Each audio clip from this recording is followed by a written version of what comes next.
When Adam died, I was only years old. I remember his death with such clarity. I think it's my punishment for not being able to save him. We were playing in the woods behind our house and went much farther than our parents allowed when it happened. The incident that changed our lives forever. Hey Max, do you think gorillas can talk? You know, if they really truly tried? That question still haunts me to this day. It was a strange question, but he was only 10 years old, so I couldn't blame him. No, I said, staring up at the treetops above me. Otherwise, one probably would have by now. But what if they could? Whoa, look at that, Adam shouted, pointing at something. I looked where he was pointing and instantly saw the chasm. A deep rift had opened in the ground. To a couple of boys, it was like discovering a new continent. Adam ran toward it without a second thought, and I followed him, though a bit more hesitantly. We stood at the edge and stared into the darkness. It looked deep, maybe 10 or 12 meters if I had to guess. Even in the evening light filtering through the trees, we couldn't see the bottom. Max, get a rock. I want to see how. What happened next has haunted me for the last 13 years. I watched helplessly as the ground beneath Adam crumbled. His eyes widened in desperation, all color drained from his face in an instant as realization hit. He flailed, reaching for something, anything to grab onto, but ultimately found nothing. I was such a coward. Shocked, I couldn't move. I just watched as Adam fell. If I had only reacted faster, if I had just grabbed his hand in time, I could have saved him. Instead, I'm constantly reminded of my inaction. Time slowed down as Adam dropped into the darkness. I barely heard his scream before the sound that followed. That awful, dull thud still haunts my nightmares.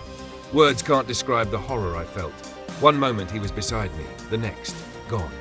Panic overtook me when I fully grasped the situation. "Adam, are you okay?" I cried with a trembling voice. I waited for an answer I knew wouldn't come. Only silence echoed from the pit. I was about to run for help when I heard something. A wet, tearing sound came from the abyss, like flesh being ripped from bone. I froze in place.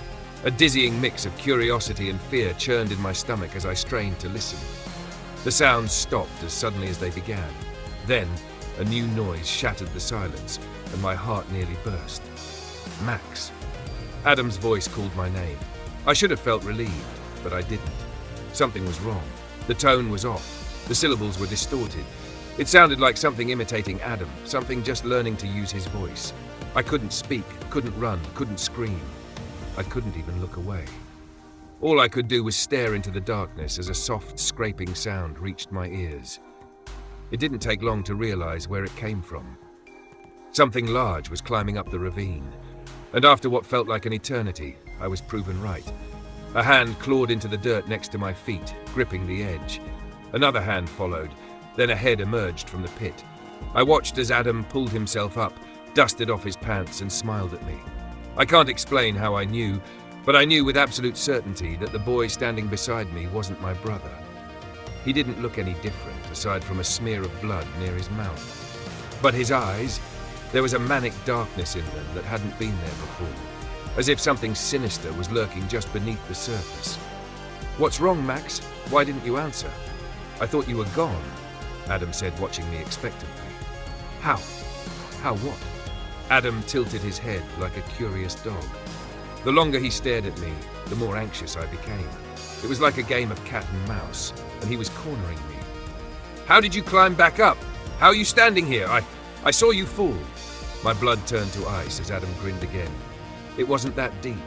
I didn't get hurt. See?" he said, turning around. I didn't have time to react before his body stiffened and he turned toward our house. "It's getting dark. We should go home." And with that, he sprinted off, leaving me to process what I had just seen. Mom and Dad either didn't notice or chalked it up to Adam growing up. But I knew better. There were so many subtle inconsistencies I couldn't ignore. The way he ate peas, even though he hated them. The way he brushed his teeth without making a fuss. How he wore his glasses even though he always hated the feeling. But the worst change came at night. I was terrified to sleep in the same room as Adam. I begged my parents to let me sleep on the couch or even on the floor of their room. They said no. The mere thought of being alone with him brought me to tears. I avoided looking at him, hid under my blanket, pretended everything was okay, and prayed the night would pass without incident. but it didn't. One night I was trembling under the blanket trying to calm my nerves when I heard it. Something moving across the floor. Then I felt a presence above me. I can't explain how I knew it was him. I could just feel him hovering over me, watching. I held my breath, too scared to make a sound. Then he spoke. Warm, moldy breath seeped through the blanket into my ear. It stank of rot and decay, the smell of death. I wanted to gag, but I froze as I heard the words, "I know that you know. Stay silent, and I won't have to hurt you." Then he scurried back to his side of the room. I didn't sleep at all that night. I was too tense to even blink. Mom and Dad commented on how tired I looked the next morning, but I just shrugged it off. Adam was watching from the background, waiting for me to slip up. I was careful, but it turned the following months into a living nightmare. I was constantly exhausted. My grades dropped. My friendships suffered. People noticed. Mom and Dad took me to a doctor who recommended sleep and melatonin. It helped for a while, until the night I'll never forget. Thanks to the meds, I was sleeping deeply when something woke me. I knew immediately what it was, and when I opened my eyes, I froze in terror. Adam was standing directly over me. He didn't whisper this time. He just stood there, still as a statue. His expression was blank, and those eyes, they looked dead, like a fish's eyes. We stayed like that for what felt like an eternity. Adam standing over me lying in bed, too afraid to blink. Then, without a word, he dropped to the floor. I could hear him crawling across the hardwood floor, but I couldn't see him. And that terrified me more than anything, not knowing where he was. But I didn't have to wonder long. Moments later, his face appeared at the foot of my bed. Those cold, lifeless eyes held me in place. I couldn't look away, not even for a second. And just as my heart was about to give out, his face disappeared again. I heard him, crawling under the bed.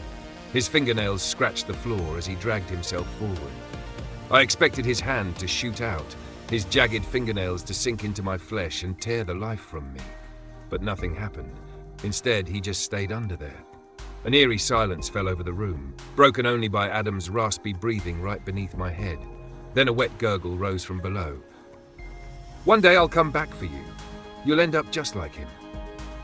I lay awake for hours, haunted by those words, waiting for the moment he'd decide to end me. But despite my racing heart and the adrenaline coursing through me, I must have eventually fallen asleep, because the next thing I remember is my mother shaking me awake. Max, wake up. Where's your brother?" I sat up, rubbing my eyes, until the memories of the previous night hit me like a freight train. I trembled as I met her worried gaze and, summoning all my strength, pointed under the bed. Mom didn't respond. She knelt down, and I held my breath. I shook uncontrollably, expecting a clawed, bony hand to snatch her at any moment. But nothing happened. Instead, her face turned red as she stood back up.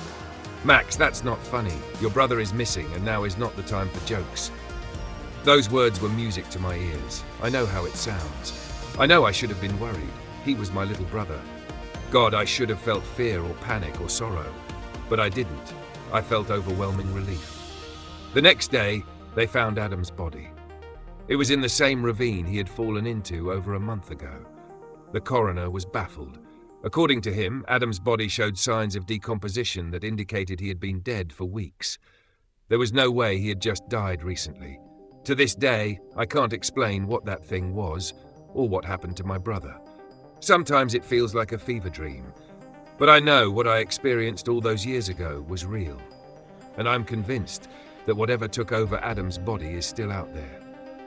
Last night, when I stayed at my parents' house for the first time in months, I found myself standing at the edge of the ravine. I don't know why I went there. Maybe a part of me needed closure. But closure wasn't what I found. Because as I stared into the darkness, I swear I heard Adam's voice calling my name from the pit. Even now, it still echoes in my mind, calling for me. And somehow, I know that whatever controlled Adam back then is going to keep its promise. I don't know how much time I have left, but I know it won't be long before that thing in the dark comes for me too.